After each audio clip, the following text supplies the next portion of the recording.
কিন্তু কালারটা কি রাধে রাধে, প্রেম সে বলো রাধে রাধে, জয় দ্বারকাধীশ কি জয়। আজকে আমরা কোথায় চলেছি সোনা? ঠাকুর দেখতে। ঠাকুর দেখতে হয় না, দর্শন করতে হয়। তো আমরা যাচ্ছি এখন হচ্ছে দ্বারকা। একটুখানি দেরি হয়ে গেল, কিন্তু একটু সকালবেলা বেরোতে পারলে ভালো হতো। তাহলে চলো দ্বারকার আমরা দেখাবো, ধ্বজা দেখাবো তোমাদের, কারণ দ্বারকা তো দেখতে পারবে না, বিগ্রহটা দেখানো যাবে না, কারণ ক্যামেরা ভেতরে নিয়ে যাওয়া যাবে না। তাহলে চলো সাথে থাকো, দেখতে থাকো, প্রেম সে বলো রাধে রাধে। এটা হচ্ছে রিলায়েন্স রিফাইনারির এন্ট্রান্সটা। এত সুন্দর দেখতে লাগছিল, যদিও আমি গাড়ি থেকে ভিডিও করেছি বলে অত সুন্দর আসেনি। খুব সুন্দর একটা সামনেটা আর কি গোছানো, বেশ ভালো লেগেছে। আমি ভাবলাম তোমাদের সঙ্গেও একটু শেয়ার করে নিই। তো আমরা চলতে শুরু করেছিলাম হচ্ছে 9টার সময়, 9টা আর মোটামুটি 2 ঘন্টায় পৌঁছে গেছি।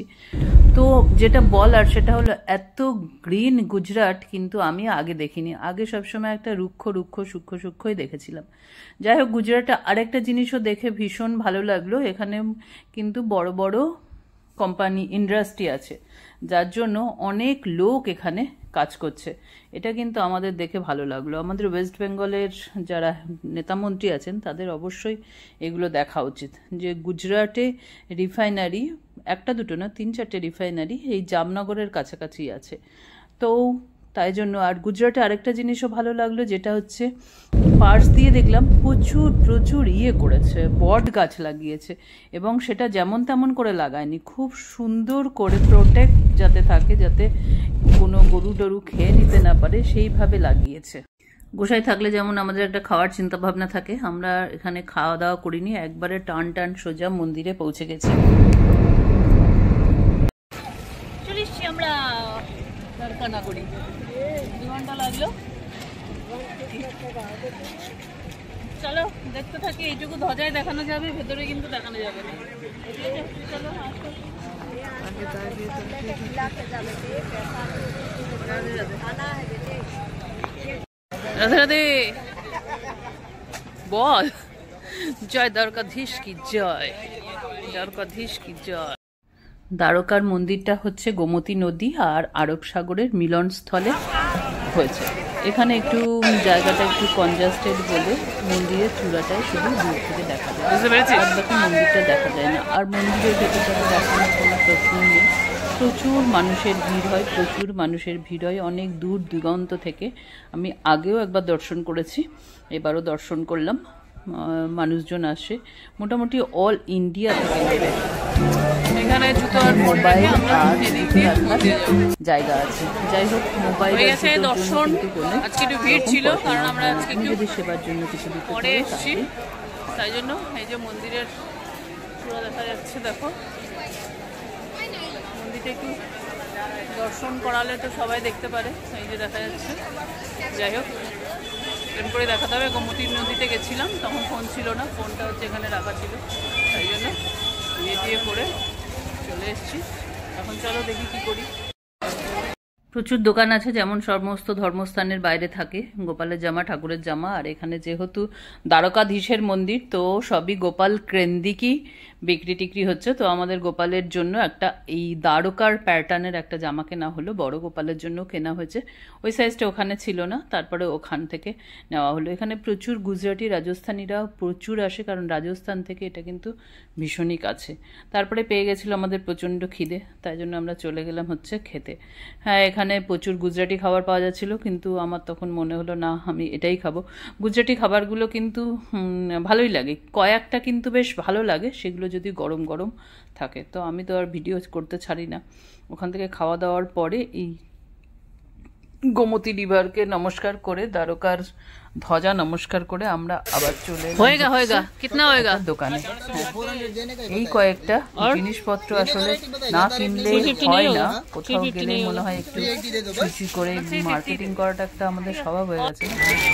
তো কিছু নেবো না করতে করতেও নিয়ে নিলাম। দ্বারকাধীশকে তোমরা এখানেই দেখে নাও।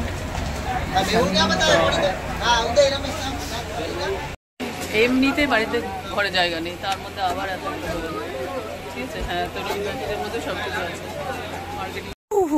কি বরকেশ্বর না লটকেশ্বর কিছু একটা মহাদেব দেখতে এসছি।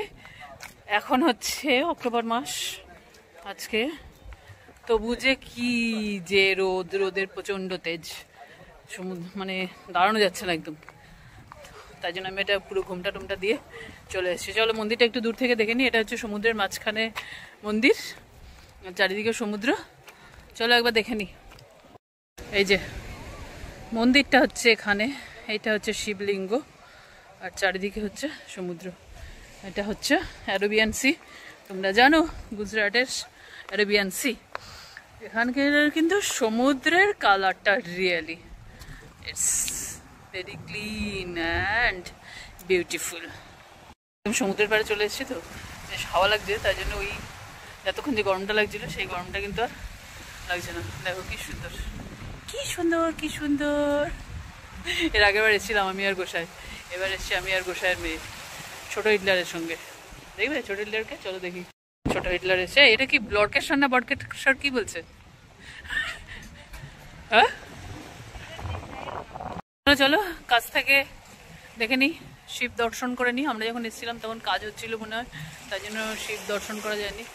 এখন একটু দর্শন করে নিই। চলো, প্রেম সে বলো রাধে রাধে, জয় দ্বারকাধীশ কি জয়। কি সুন্দর দেখো, আদিকাল থেকে ঢেউ চলে যাচ্ছে আর হয়ে যাচ্ছে, পাথর ক্ষয়ে ক্ষয়ে কি অবস্থা হয়েছে দেখছো, কিন্তু কালারটা কি সুন্দর লাগছে। তবে এখন মনে হচ্ছে ভাটা বলে না, ভাটা চলছে।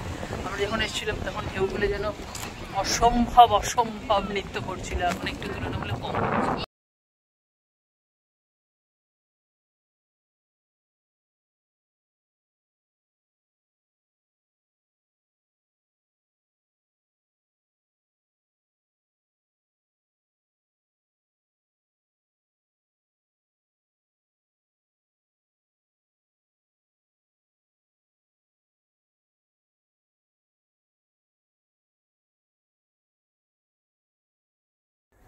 অনেকগুলো ছবি তোলা হলো, মেয়ের ছবি তুললাম আমি, মেয়ে আমার ছবি তুললো। এই আমার আর মেয়ের গেলে এই একটা ভালো হয়, যেটা কিনা ছবি তোলার জন্য আর কি কেউ কাউকে বলতে হয় না। গোসাইয়ের সঙ্গে গেলে ছবি তুলতে ভীষণই অসুবিধা, তাই জন্য মেয়ের সঙ্গে গেলে ছবি তুলতে কিন্তু খুব একটা অসুবিধা। আচ্ছা, নন্দী কেন সবসময় শিবের দিকে মুখ করে বসে থাকে? এটার কোয়েশ্চেনটার আনসার যদি কেউ জানো তাহলে বলো। এই যে পুরো মন্দিরটা একদম ওপর থেকে দেখলাম, হর হর মহাদেবা, হর হর মহাদেব, বম বম ভোলে, বম বম ভোলে। এইখানে শিবলিঙ্গটা আছে। এখানে মনে হয় কাজ টাজ হয়, অত পুজো পাঠের অত ব্যাপারটা তো অত দেখলাম না, যদিও আমরা দুপুরবেলা গেছিলাম তখন পুজো পাঠের কোনো ব্যবস্থা থাকা উচিত নয়। গাড়ি পার্কিংয়ে এসে একদম পুরো গলা দিয়ে মনে হয় বেরিয়ে যাচ্ছিল। তারপরে কোল্ড ড্রিঙ্কস খেলাম। কোল্ড ড্রিঙ্কস খাওয়া যদিও ভালো না, তবুও কোল্ড ড্রিঙ্কস খেতে হলো। গরম লাগছে। আমাদের নেক্সট ডেস্টিনেশন ছিল হচ্ছে শিবরাজপুর বিচ। তো সেখানে দেখলাম গিয়ে বন্ধ। ওটা আমার যা মনে হলো একটা বিশাল বড় কোনো প্রজেক্ট হচ্ছে, তাই জন্য মনে বন্ধ করে রেখেছে, কারণ খুব সুন্দর করে সাজানো হচ্ছে, যেটা কিনা আমরা বাইরে থেকে দেখে বুঝতে পারলাম। তো আমাদের পরের ডেস্টিনেশন হচ্ছে নাগেশ্বর। নাগেশ্বর যেতে গিয়ে এই খাড়িটা পড়েছিল, তো আমরা পৌঁছে গেলাম গাড়ি করে নাগেশ্বর। ভিড় আর ভিড়, ভিড় আর ভিড়। ধর্মস্থান মানে এখন হচ্ছে ভিড়। যখন আমরা আগের বারে এসেছিলাম সোজা এসেছিলাম, এসে ঢুকে দর্শন করে বেরিয়ে গেছিলাম, আর এখন ঘুরে ঘুরে ঘুরে ঘুরে ঘুরে ঘুরে প্রচুর ভিড়। আজকে সানডে বলে কিনা জানি না, প্রচুর ভিড়, প্রচুর ভিড়। যাই হোক চলো নাগেশ্বর।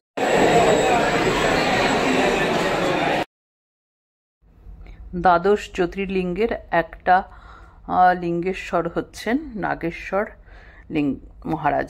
তো নাগেশ্বর মহারাজ স্বয়ং শম্ভু নিজে এখানে প্রকটিত হয়েছেন। বহু কাল ধরে ওনার পুজো হয়ে আসছে। কোনো একজন রাক্ষসকে বধ করে ইনি এখানে বসে স্থাপিত হয়েছিলেন। যাই হোক, প্রচুর দূর দূর থেকে মানুষজন আসেন নাগেশ্বরের ওখানে পুজো দেন, অভিষেক করান। আমাদের অনেক সৌভাগ্য যে আমরা দ্বাদশ লিঙ্গের একটা লিঙ্গ নাগেশ্বর দর্শন করতে পেলাম।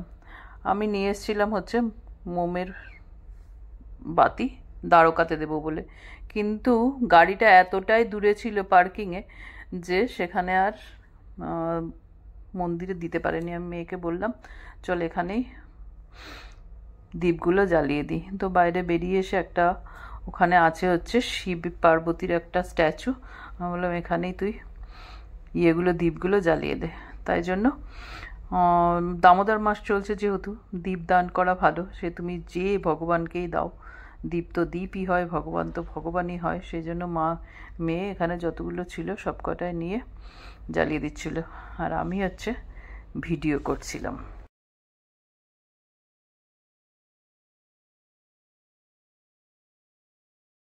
কোনো বড় মন্দিরেরই গর্ভগৃহে দাঁড়িয়ে তুমি মিনিট খানেকও দাঁড়াতে পারবে না। সে তুমি যত 3000 কিলোমিটার 5000 কিলোমিটার দৌড়ে আসো না কেন, তোমাকে কিন্তু গর্ভগৃহে 2 মিনিটও দাঁড়াতে দেয় না। ওখানে এত সিকিউরিটি থাকে, এত লোক থাকে, এত ভিড় থাকে, তোমাকে ঠেলে গুতিয়ে ঠিক বাইরে বের করে দেবে। তো কিছু করার নেই, এত ভিড় থাকে, তা সিকিউরিটিদের কিছু করার থাকে না, কারণ বেশি গর্ভগৃহে ভিড় হয়ে গেলে অ্যাক্সিডেন্ট ঘটতে পারে। তাই জন্য তুমি বাইরে মন্দিরের বাইরে মন্দিরের ধ্বজা দেখে চূড়া দেখে তুমি কিন্তু মোটামুটি ভগবানকে ওখানে মনের চাইলে নিয়ে আসতে পারো। আমরা এখানে আসছি, আর এই যে গরুটা আর আমাদের আর পেছনটা ছাড়ছে না। সবাই গরুগুলো এত আদর খেতে ভালোবাসে যে আমি এর উপর হাত দিয়ে দিয়ে আদর করে দিচ্ছি, ওরা একদম সুন্দর করে আদর খায়। আমরা যাচ্ছি হচ্ছে কোথায়, বাড়ি জামনগরে। হয়ে গেছে সারাদিন প্রচুর টায়ার্ড, ঘরে থেকে থেকে এমন অবস্থা গেছে এখন রাস্তায় বেরোনোটাই দুষ্কর ব্যাপার। রোদের তাপটা খুব বেশি আছে, ওই জন্য আর কি লাগছে। তাহলে এখানে শেষ করে দিই, দিয়ে এখন ঘুমিয়ে পড়ি, বাড়ি গিয়ে তারপরে আবার দেখা হবে। চলো বাই বাই। এতই টায়ার্ড ছিলাম আমি আর মেয়ে, চেপে ঘুমিয়েছি। মা উঠে দেখি রিলায়েন্স গ্রিনস চলে এসছে। তো রিলায়েন্স গ্রিনস যখন চলে এলো তখন তো আমাদের গাড়ি থেকে নামতেই হবে। চলে এসলাম দ্বারকা থেকে নাগেশ্বর হয়ে অনেকটা রাস্তায়, পুরো রাস্তাটা ঘুমোতে ঘুমোতে এলাম। আর সকালবেলা অনেকটা তাড়াতাড়ি বেরোনো হয়েছে। ঠিক আছে, তাহলে আবার দেখা হচ্ছে নেক্সট ব্লগে। প্রেমসে বললো রাধে রাধে, দেখা হচ্ছে।